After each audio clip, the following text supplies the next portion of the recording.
qui est le favori? C'est dur, hein? Vaste question. On vous propose les deux compos possibles, déjà pour se rendre compte peut-être des forces et faiblesses de ces équipes. Sur le papier, il n'y en a pas beaucoup, hein, on ne va pas se mentir.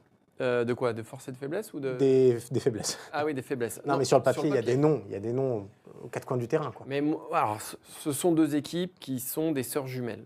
Regardez le 11, c'est les deux 11 les plus denses et je dirais même d'assez loin de 7 €. Et même, vous pouvez élargir jusqu'au banc. Franchement, quand on voit qui fait rentrer hier le Portugal, Deschamps fait rentrer personne, mais, enfin, à part que le moyen. Mais voilà, c'est d'une densité absolue. Et c'est marrant parce que ce sont deux équipes qui finalement ont un peu tout le temps les mêmes points forts et les mêmes points faibles. Elles sont critiquées pour les mêmes choses. Ouais, elles sont critiquées. Elles arrivent dans des tournois en étant tout le temps favoris parce qu'elles ont les joueurs qui jouent dans les meilleurs clubs du monde. Et à chaque poste, tu peux mettre 2-3 références internationales. Ça arrive en tournoi, ça fait une phase de poule 15-40, vraiment pas terrible. C'est un peu décevant par rapport au potentiel, mais ça gagne.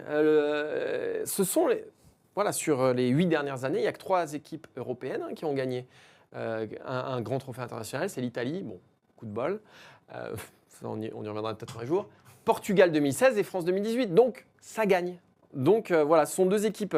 Et aujourd'hui, déterminer un favori, franchement, j'en suis bien incapable. Sur ce que j'ai vu de l'Euro depuis le début, je mettrais le Portugal avec un petit peu d'avance, mais bon, c'est passé hier d'un rien, d'un cheveu au tir au but.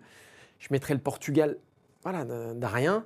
Et franchement, déterminer un favori, là, c'est très, très, très compliqué. Hein.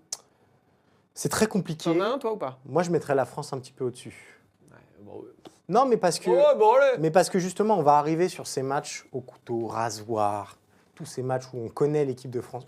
En fait, on ne va pas être surpris par ce que va proposer l'équipe de France. 2016, c'était un match rasoir, non?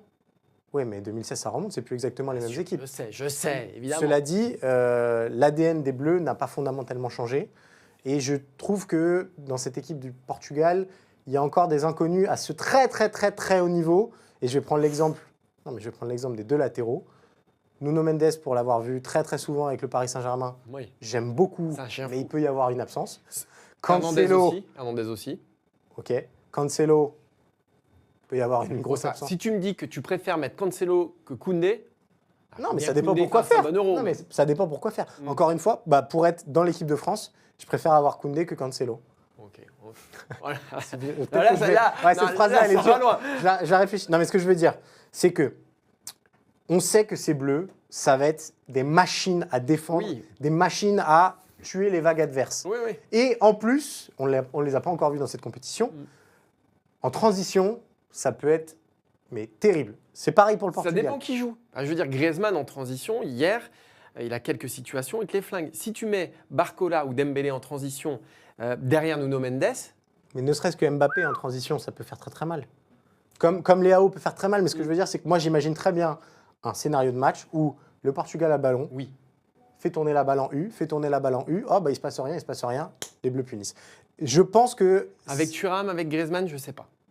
Je ne sais pas. Ça va beaucoup dépendre. En fait, c'est dur aussi d'imaginer un rapport de force en ne sachant pas ce que Didier Deschamps va faire.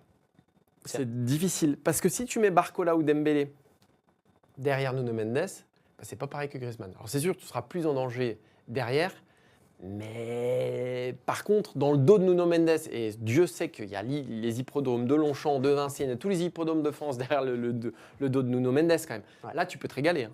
Et il y a un autre aspect qu'il faut peut-être souligner pour l'équipe du Portugal. Il y en a aussi certains, je pense notamment à Bernardo Silva. C'est pas le même Bernardo Silva qu'à Manchester City. Vraiment. Il est en difficulté. Alors, c'est le cas aussi pour certains Français. Non, mais c'est pour ça. C'est vrai que ça se répond. Mais ça se répond très, très bien. Malgré tout, le downgrade, entre guillemets, le downgrade de Bernardo Silva me semble plus flagrant que pour d'autres tricolores. Tricolores. Ok.